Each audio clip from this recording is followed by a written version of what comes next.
Good morning to all of you. आप सभी लोग कैसे हैं? मैं स्वागत करती हूं आपका राज फार्मा सॉल्यूशंस में, a place where meets opportunities. आज से हम लोग मेडिकल रिप्रेजेंटेटिव के लिए साइंटिफिक ट्रेनिंग सेशन स्टार्ट कर रही हूं मैं। ये आपको हेल्प करेगा जब भी फ्रेशर कैंडिडेट्स आप जब इंटरव्यू के लिए जाएंगे, इंटरव्यू देने के लिए, तो वहाँ पर आपको बहुत सारे साइंटिफिक क्वेश्चंस पूछे जाते हैं, जैसे कि बॉडी सिस्टम कितने होते हैं, सेल क्या होती है। अगर आपको बॉडी सिस्टम के बारे में पूछा गया है तो फिर वो आप जैसे ही आप उनको उस बॉडी सिस्टम के बारे में बताते हो, वैसे ही उस बॉडी सिस्टम से भी कुछ क्वेश्चंस आ जाते हैं। कभी कभी आप जिस कंपनी में इंटरव्यू देने जा रहे हो वो हो सकता है कि कार्डियक में डील कर रही हो, तो वो लोग फिर कार्डियक से रिलेटेड साइंटिफिक क्वेश्चंस आपसे पूछते हैं। अगर आप डायबिटीज़ के सेगमेंट में किसी कंपनी में इंटरव्यू देने जा रहे हैं, तो वहाँ पे जो भी उनके कंपनी के एएसएम, आरएसएम या एचआर मैन जो भी होते हैं, जो लोग भी इंटरव्यू लेते हैं, वो लोग फिर तो फिर वो लोग उस सेगमेंट से रिलेटेड आपसे क्वेश्चंस पूछते हैं, ठीक है। तो हम लोग यहाँ पे आज से एक तो साइंटिफिक सेशन स्टार्ट कर रहे हैं, और दूसरा इसके साथ साथ लास्ट में मैं वैकेंसीज भी अपडेट करूँगी। अगर आप फ्रेशर कैंडिडेट्स हैं और आपको वैकेंसीज चाहिए भी होंगी, साथ में आप पढ़ाई भी करो और साथ में मैं वैकेंसीज भी अपडेट करूँगी, ताकि आप लोग वहाँ पे अप्लाई भी कर सको साथ में, ठीक है।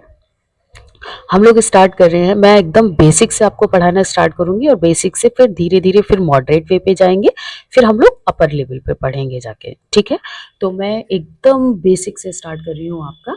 अ, आज हम लोग सेल के बारे में पढ़ेंगे, फिर कल हम लोग टिश्यू के बारे में पढ़ेंगे, फिर मैं आपको ब्लड के बारे में पढ़ाऊँगी, उसके बाद मैं बॉडी सिस्टम पढ़ाऊँगी, और फिर बॉडी सिस्टम के बारे में जैसे कि मैंने अगर आपको कार्डियक सिस्टम पढ़ाया है, तो फिर मैं कार्डियक सिस्टम का बेसिक, फिर उसमें हार्ट कैस क्या होता है, हार्ट का क्या काम होता है, हार्ट कैसे काम करता है, उस फिर हार्ट से रिलेटेड कौन-कौन सी डिसीज़ होती हैं, फिर उसमें से भी कि उन डिसीज़ को आप कौन-कौन कैसे ट्रीट कर सकते हो, उसमें कौन-कौन सी मेडिसिन्स यूज़ होती हैं, क्या-क्या सर्जरी होती है। तो मैं आपको एकदम बेसिक से लेके एकदम स्टैंडर्ड वे तक पढ़ाऊँगी, ठीक है। तो आज से हम लोग स्टार्ट कर रहे हैं body organization. Body organization is a hierarchical system where the smallest unit combine to form increasingly complex structure। आप लोग एक चीज़ समझने की कोशिश करिए कि जैसे कोई ईंट होती है, ठीक है, जब आप ईंट को मिलाते हो तो एक दीवार बन जाती है या वॉल बन जाती है, ठीक है। जब हम उस वॉल को मिलाते हैं तो एक कमरा बनता है, ठीक है। जब उस कमरे को मिलाते हैं तो एक घर बनता है। आप बस ये कॉन्सेप्ट बस रखिएगा माइंड में कि अगर हम लोग इस तरीके से करते हैं, जैसे ही ये एक स्ट्रक्चर बनता है, जैसे हमने ईंट ली, ईंट को फिर मिलाया तो फिर वॉल बन गई, वॉल से फिर रूम बन गया, रूम से क्या हुआ कि फिर आगे चल के एक घर बन गया, ठीक है। तो अगर आपके इनमें ये चीज़ रहती है तो इससे क्या होगा कि जब आप बॉडी सिस्टम को पढ़ोगे ना तो चीज़ें आपको समझ में आएगी, ठीक है। जैसे बॉडी ऑर्गेनिज्म लेवल में क्या चीज़ होती है, सबसे पहले आपका केमिकल लेवल पे हम लोग बात करते हैं कि एटम्स होते हैं। वैसे हम लोग सेल से पढ़ते हैं बायोलॉजी में, बट क्या होता है कि जो सेल होती है वो एटम्स होते हैं, ठीक है। फिर एटम्स क्या होते हैं, वो आपस में मिलते हैं तो मॉलिक्यूल बनता है, ठीक है। फिर मॉलिक्यूल क्या काम करेगा, फिर वो सेलुलर लेवल पे आएगा, फिर सेल्स बनती हैं। सेल्स, जब बहुत सारी सेल्स एक साथ आती हैं तो क्या बनता है, टिश्यू बनता है। और जब बहुत सारे टिश्यू एक साथ आ जाते हैं तो क्या बनता है, तो फिर आपका कोई ऑर्गन लेवल का कोई ऑर्गन बनता है, बॉडी का कोई ऑर्गन बनता है, ठीक है। जैसे कि स्टमक बन सकता है, हार्ट बन सकता है, लीवर बन सकता है, ठीक है। और जब ये सारे ऑर्गन एक साथ मिलके आते हैं तो क्या बनता है, बॉडी सिस्टम बनता है, ठीक है। जैसे इसमें जैसे कि लिखा हुआ है कि सेल मेक्स टिश्यू। जब बहुत सारी सेल इकट्ठी होती है तो क्या बनेगा, टिश्यू बनेगा। और जब बहुत सारे टिश्यू इकट्ठे होंगे तो क्या होगा, ऑर्गन बनेंगे। और जब बहुत सारे ऑर्गन्स इकट्ठे हो जाते हैं तो क्या बनता है, बॉडी में ऑर्गन सिस्टम बनता है। फिर क्या होता है कि जब ऑर्गन सिस्टम कंप्लीट हो जाता है तो एक ऑर्गेनिज्म बन जाता है, ठीक है। जस्ट एन एग्जाम्पल कि आपकी मसल सेल्स है, अगर बहुत सारी मसल सेल्स को आप मिलाओगे तो क्या बनेगा, मसल टिश्यू बनेगा। और जब बहुत सारी मसल टिश्यू को मिलाओगे तो फिर क्या बनेगा, हार्ट बनेगा। और जब वो हार्ट हार्ट किस चीज का पार्ट होता है, हार्ट कार्डियोवैस्कुलर सिस्टम का पार्ट होता है। अब हम लोग इसमें लेवल्स ऑफ बॉडी ऑर्गेनाइजेशन पढ़ेंगे, ठीक है। इसमें देखो, इस डायग्राम में दिखाया गया है कि ये आपका, आप यहाँ पे पढ़ रहे हो, ये एटम्स हैं, ठीक है। ये यहाँ पे एटम आया, फिर यहाँ से मॉलिक्यूल पे आप चले गए, फिर मॉलिक्यूल से क्या होगा कि आपका सेल्स बनेंगे, ठीक। सेल के बाद क्या होता है, टिश्यू बनते हैं। टिश्यू के बाद में आपका ऑर्गेनिज्म बनता है, ठीक है। अब जैसे यहाँ पे है कि the basic structure and functional unit of the body. Cell cell क्या चीज होती है, आपसे ये इंटरव्यू में बहुत इम्पॉर्टेंट क्वेश्चन है, ये बेसिक क्वेश्चन है, कभी कभी इंटरव्यूअर आपसे पूछ सकते हैं कि सेल क्या चीज़ होती है, तो आपको वहाँ पे बताना पड़ेगा the basic structure and functional unit of the body, ठीक है। Specialize cells have unique structures and functions. Tissue क्या चीज़ होती है? Group of similar cells that work together to perform a specific function, ठीक है। टिश्यू क्या काम करते हैं? बहुत सारे सेल्स जो होती हैं वो आपस में मिलती हैं और वो एक स्पेसिफिक वर्क परफॉर्म करते हैं, ठीक है। और देयर आर 4 मेन टिश्यूज कितने टाइप के होते हैं? मेनली 4 टाइप्स के होते हैं। फर्स्ट होता है muscle tissue, nervous tissue, connective tissue और एपिथेलियल टिश्यू। मैं ये टिश्यू की डिटेल मैं टिश्यू के बारे में आपको नेक्स्ट सेशन में पढ़ाऊंगी डिटेल में। और फिर हम लोग ऑर्गन्स के बारे में पढ़ते हैं, ठीक है। तो ऑर्गन में क्या होता है कि स्ट्रक्चरल मेड ऑफ 2 और more different types of tissues. जब बहुत सारे डिफरेंट टाइप्स के टिश्यूज आपस में मिलते हैं तो क्या बनता है? ऑर्गन्स बनता है, जैसे कि हार्ट बन जाएगा आपका, ब्रेन बन जाएगा और लंग्स बन जाएगा, ठीक है। फिर ऑर्गन्स बहुत सारे मिलके क्या बनता है? ऑर्गन्स बहुत सारे मिलके बनता है आपका ग्रुप ऑफ ऑर्गन्स। जैसे कि आपका बॉडी सिस्टम में क्या होता है? जैसे डाइजेस्टिव सिस्टम हो गया, रेस्पिरेटरी सिस्टम हो गया, कार्डियक सिस्टम हो गया, ठीक है। जब ये सारी की सारी चीजें कंबाइन हो जाती है तो क्या बनता है? ऑर्गेनिज्म बनता है, तभी हम लोग की बॉडी बनती है, ठीक है। इसके बाद होता है सेल। सेल क्या चीज होती है? अगर आपसे एक क्वेश्चन पूछा जाए व्हाट इज सेल, तो आप क्या जवाब देंगे? आप बोलेंगे basic structure and functional unit of the living organism, ठीक है, and building blocks of life, ठीक है। अगर सेल नहीं होगी तो कोई भी बॉडी का ऑर्गेनिज्म नहीं बन सकता है, ठीक है। तो क्या होता है? Cell is a basic structural and functional unit of the living organism that often called the building blocks of life। ये building blocks होते हैं लाइफ के, ठीक है। It is the smallest unit of life that can reproduce and carry essential life process like growth, metabolism and reproduction, ठीक है। यहाँ पे क्या होता है कि जब जो सेल का मेन फंक्शन होता है ना, उसका मेन फंक्शन होता है ग्रोथ करना, मेटाबॉलिज्म करना, ठीक है। ये सारे फंक्शन होते हैं, ठीक है। उसके बाद क्या है कि सेल की खोज किसने की थी? सेल की खोज की थी रॉबर्ट हुक ने। इन्होंने एक डेड सेल को खोजा था, ठीक है। बट अगर आप लाइव सेल की बात करते हो कि लाइव सेल को किसने खोजा था, तो लिवन हॉक ने खोजा था, ठीक है। और जब आप सेल के बारे में स्टडी करते हो, अगर आप किसी चीज के बारे में पढ़ते हो, तो उसको एक टर्म दिया जाता है, ठीक है, उसको साइटोलॉजी बोलते हैं। जब भी आप सेल के बारे में डीपली अध्ययन करोगे तो उस चीज को स्टडी करने को क्या बोलते हैं? साइटोलॉजी बोलते हैं। अब सेल के बहुत सारे ऑर्गन्स होते हैं, ठीक है। उसमें आप क्या क्या पढ़ने वाले हो? सेल ऑर्गेनेली में आपके बहुत इंपॉर्टेंट फंक्शंस होते हैं और उनके हम लोग फंक्शंस को डिटेल में पढ़ने वाले हैं। सबसे पहले हम लोग पढ़ते हैं कि सेल के पार्ट क्या क्या होते हैं। जैसे कि माइटोकॉन्ड्रिया, आपने पढ़ा होगा mitochondria, Golgi body, vacuoles, centrosome, endoplasmic reticulum, ribosome and lysosome, ठीक है। ये सेल के ऑर्गेनेली होते हैं। इसके बाद क्या होता है? आपको दो चीज में यहाँ पे डिफरेंस करने की जरूरत है। जो सेल होती है, ठीक है, वो कवर्ड होती है, ठीक है, चारों तरफ से कवर्ड होती है। तो अगर वो एक लेयर से कवर्ड है तो उसको क्या बोलेंगे हम लोग? सेल मेम्ब्रेन बोलेंगे, ठीक है। बट अगर वही सेल 2 लेयर से कवर्ड होती है, ठीक है, तो उसको बोलते हैं हम लोग सेल वॉल, ठीक है। तो इसमें क्या है कि सेल मेम्ब्रेन जो होती है वो founts in plant and animal, मतलब वो आपको पेड़ पौधों में भी मिलेगी, वो आपको एनिमल में भी मिलेगी, ठीक है। और ये किस चीज से मिलके बनी होती है? प्रोटीन की बनी हुई होती है। और इसमें क्या है? जितने भी लिविंग ऑर्गेनिज्म होते हैं, ठीक है, उनके अंदर सेल मेम्ब्रेन पाई जाती है, ठीक है। सेल वॉल क्या चीज होती है? ये सिर्फ और सिर्फ आपको पेड़ पौधों में मिलेगी, ठीक है। मेड अप ऑफ सेल्यूलोज, क्योंकि पेड़ पौधे जो होते हैं वो सेल्यूलोज से ही मिलके बनते हैं, ठीक है। And provide protection and structure, ये क्या काम करती है? ये पेड़ पौधों को प्रोटेक्शन और स्ट्रक्चर प्रोवाइड करता है, ठीक है। तो दोनों में अगर कोई डिफरेंस आपसे पूछता है कि सेल मेम्ब्रेन और सेल वॉल में क्या डिफरेंस होता है, तो आप यहाँ पे बहुत इजीली बता सकते हो कि सेल मेम्ब्रेन जो होती है वो आपको पेड़ पौधों और एनिमल दोनों में मिलेगी, ठीक है। बट सेल वॉल क्या है? सिर्फ पेड़ पौधों में मिलेगी, ठीक है। और सेल मेम्ब्रेन क्या होती है? ओनली 1 लेयर होती है, ठीक है, चारों तरफ से सिर्फ एक लेयर से घिरी हुई होगी। बट सेल वॉल क्या होता है? वो दोनों तरफ वो चारों तरफ से डबल मेम्ब्रेन से घिरी होती है, इसीलिए उसको सेल वॉल बोला जाता है, ठीक है। अब समझ में आया? यहाँ पे क्या है कि cell organelle and their functions. यहाँ पे हम लोग सबसे पहले हम लोगों ने पढ़ा था माइटोकॉन्ड्रिया के बारे में। तो माइटोकॉन्ड्रिया की खोज किसने की थी? माइटोकॉन्ड्रिया की खोज की थी ऑल्टमैन ने, ठीक है। और सेल में सबसे इंपॉर्टेंट फंक्शन होता है इसका माइटोकॉन्ड्रिया का। माइटोकॉन्ड्रिया क्या काम करती है? माइटोकॉन्ड्रिया होती है power house of the cell. Cell को जो एनर्जी प्रोवाइड कराता है उस ऑर्गन का नाम होता है माइटोकॉन्ड्रिया, ठीक है। माइटोकॉन्ड्रिया के अंदर एक क्रेब्स साइकिल चलती है, ठीक है। जब भी वो क्रेब्स साइकिल कंप्लीट होगी तो कितने एटीपी निकलते हैं? 38 एटीपी निकलते हैं। अगर 38 एटीपी निकलते हैं तो एक ग्लूकोज का मॉलिक्यूल बनता है, ठीक है। तो अगर कोई आपसे पूछता है कि माइटोकॉन्ड्रिया क्या चीज है सेल के अंदर, तो आप बोलोगे कि माइटोकॉन्ड्रिया जो होती है वो उस power house of the cell होती है।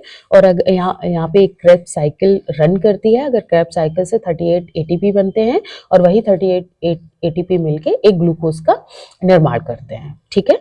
और इसकी खोज किसने की थी? इसकी खोज ऑल्टमैन ने की थी। ये बहुत इंपॉर्टेंट है। और ये माइटोकॉन्ड्रिया, अगर सेल के बारे में कोई आपसे पूछ रहा है तो माइटोकॉन्ड्रिया के बारे में आपको भी बताना चाहिए। और अगर कोई इंटरव्यूअर है तो वो आपसे पूछ भी सकते हैं। दूसरा है इसका दूसरा इंपॉर्टेंट जो बॉडी ऑर्गेनेल है वो है गोल्जी बॉडी, ठीक है। इसको हम लोग इसका दूसरा नाम होता है गोल्जी एपरेटस, ठीक है। इसमें क्या होता है? Energy transportation in the cell, provide balance in the body, ठीक है। ये क्या काम करता है सेल के अंदर? ये जैसे हमारी बॉडी है, ठीक है। तो हमारी बॉडी में किसी भी अंग में आपको एनर्जी की जरूरत है, ठीक है। जैसे कि आप बोल रहे हैं, ठीक है। तो क्या है कि जब आप बोलते जाते हैं, ठीक है, तो ऐसा तो नहीं होता ना कि जीभ थक जाती है बोलते बोलते। ऐसा हो ही नहीं सकता। क्यों? क्योंकि यहाँ पे क्या गोल्जी एपरेटस हेल्प करते हैं। वो क्या काम करते हैं? जब जहाँ पे बॉडी की एनर्जी सेव्ड है पूरी बॉडी में, ठीक है, तो जहाँ पे जरूरत होती है तो ये ट्रांसपोर्टेशन का काम करते हैं। कम एनर्जी है तो कहीं से एनर्जी लाके उसको दे देंगे। और जहाँ पे और अगर ज्यादा एनर्जी है तो उसको स्टोर भी कर लेते हैं, ठीक है। तो अगर जैसे कोई भी आप फंक्शन कर रहे हैं, कोई बॉडी फंक्शन कर रहे हैं, आप चल रहे हैं, आपको एनर्जी की जरूरत है, तो गोल्जी बॉडीज क्या काम करेगी? जहाँ पे एनर्जी सेव्ड है वहां से एनर्जी ले आएगी और आपको दे देगी। ऐसे प्रोटीन्स की जरूरत है तो प्रोटीन्स उठा के लाएगी और आपको दे देगी, ठीक है, जहाँ पे जरूरत है। तो ये ट्रांसपोर्टेशन का काम करते हैं सेल के अंदर। एक तीसरा इम्पॉर्टेंट ऑर्गेनल है वैक्यूल्स। वैक्यूल्स क्या काम करते हैं? हम ऐसा माना जाता है कि जो शरीर होता है उसके अंदर 65% वाटर होता है, ठीक है। और वो 65%, अब आप सोच रहे होंगे कि वो स्टोर कहाँ होता है, ठीक है। तो आपकी बॉडी में एज अ स्टमक में तो 1 से 2 लीटर आप वाटर कैपेसिटी हो सकता है जब आप पानी पीते हो, ठीक है। बट बॉडी के अंदर जो वाटर होता है वो वैक्यूल्स में स्टोर होता है, ठीक है। तो वैक्यूल्स में वाटर रहता है, 65% के अराउंड वाटर रहता है। अगर इसमें से 10% वाटर की कमी होती है, ठीक है, तो आपको प्यास लगेगी, ठीक है। बट अगर इससे ज्यादा कमी हो जाती है ना तो आपकी डेथ भी हो सकती है, ठीक है। तो इसीलिए बोला जाता है कि वाटर बैलेंस को हमेशा मेंटेन करके रखना चाहिए, हमेशा पानी पीते रहना चाहिए, ठीक है। क्योंकि पानी अगर वैक्यूल्स के अंदर 10% से कम पानी होना ही नहीं चाहिए, ठीक है। और चौथा ऑर्गन होता है इसका सेल का सेंट्रोसोम। सेंट्रोसोम क्या काम करता है? सेंट्रोसोम सेल डिवीजन करता है, ठीक है। जैसे एक सेल है तो उसी को फिर वो डिवाइड होगा, वो 2 सेल में बन जाएगा, फिर वही 2 सेल आगे जाके 4 सेल में बन जाती हैं, ठीक है। ये सेंट्रोसोम का काम होता है सेल डिवीजन करने का, ठीक है। आपने देखा होगा कि लीवर जो होता है ना, लीवर में सबसे ज्यादा सेंट्रोसोम्स पाए जाते हैं। अगर लीवर का आप 75% पार्ट काट के भी अलग कर दो और 25% सेव है तो वो लीवर अपने आप से दोबारा ऑर्गन बना लेगा, ठीक है। तो लीवर की ये कैपेसिटी क्यों होती है? कि इसलिए पाई जाती है क्योंकि हेपेटोसाइट्स जो होती है, जो कि लीवर की सेल्स होती हैं, उसके अंदर सेंट्रोसोम पाया जाता है। इसीलिए इसी वजह से लीवर के अंदर ये कैपेसिटी पाई जाती है कि लीवर अपने आप को डेवलप कर लेता है दोबारा से, ठीक है। अब हम लोग बात करने वाले हैं ब्रेन के बारे में। ब्रेन में कौन सा आपका न्यूरॉन्स पाए जाता है? न्यूरॉन होते हैं ब्रेन में, ठीक है। बट ब्रेन के अंदर जो न्यूरॉन्स पाए जाते हैं उनमें सेंट्रोसोम नहीं होता, लेकिन फिर भी ब्रेन में कैंसर होता है, फिर भी ब्रेन में ब्रेन ट्यूमर हो जाता है। कैसे हो जाता है? उसका रीजन ये होता है कि ब्रेन के अंदर गैलीलियल सेल भी पाई जाती हैं जो कि 10% के अकॉर्डिंग होती है, ठीक है। और गैलीलियल सेल के अंदर सेंट्रोसोम पाया जाता है, ठीक है। और सेंट्रोसोम क्या काम करता है, सेंट्रोसोम डिवीजन का काम करेगा। तो जब भी अगर ब्रेन में कोई भी प्रॉब्लम हो रही है तो गैलीलियल सेल अनकंट्रोल्ड लेवल पे अगर सेल डिवीजन कर देंगी तो उस पर्सन को आपका ब्रेन ट्यूमर या ब्रेन कैंसर होने के चांस हो जाते हैं। ठीक है। तो आपको अगर सेंट्रोसोम के बारे में पूछा जाता है तो आपको सिर्फ एक चीज याद रखनी है कि ये सेल डिवीजन का काम करते हैं, और उसमें दो एग्जाम्पल आप दे सकते हो, एक लीवर के बारे में बता सकते हो और दूसरा ब्रेन के बारे में बता सकते हो। और यहाँ पे एक और इम्पॉर्टेंट ऑर्गन है एंडोप्लाज्मिक रेटिकुलम। ठीक है, आपने बहुत बायोलॉजी में क्लास 10th में बहुत अच्छे से पढ़ा होगा एंडोप्लाज्मिक रेटिकुलम।